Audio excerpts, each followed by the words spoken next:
5 times in the New Testament we hear the echo of the psalmist's prophecy: the stone which the builders rejected is become the cornerstone. 5 times we are reminded of this great yet forgotten title. What does it tell us?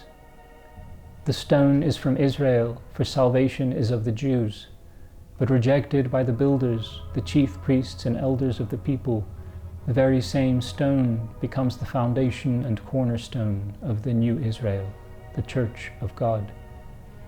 The cornerstone of Israel is revealed to be the cornerstone of all the world, the cornerstone and axis of history itself.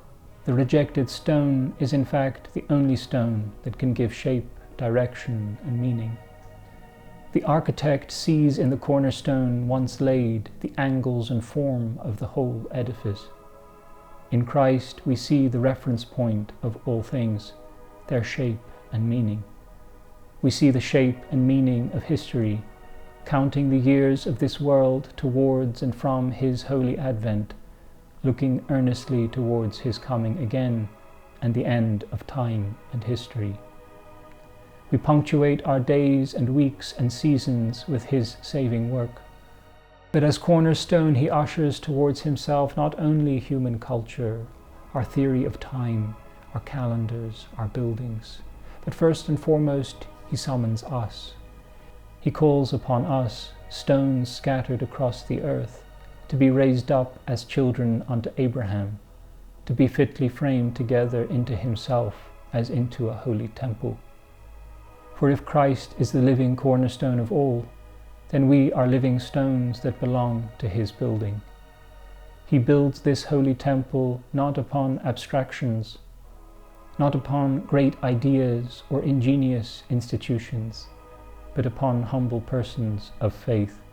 He renames as stone that chief apostle.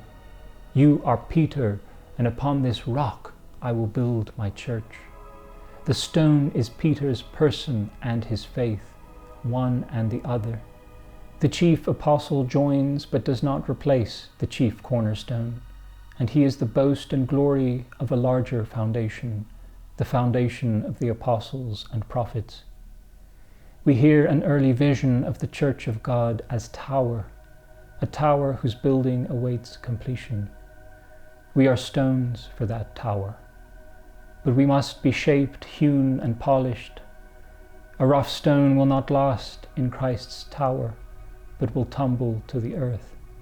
Such is the person that begins in faith but ends in unbelief, crashing down and bouncing to and fro without a home. To be a stone of Christ is to be a person of faith, to conform to the cornerstone.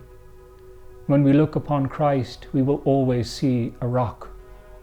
But will that rock be for us elect and precious, or a stone of stumbling and a rock of offense? With eyes to see the mystery, we know that there is no other foundation other than that rejected stone, the crucified stone.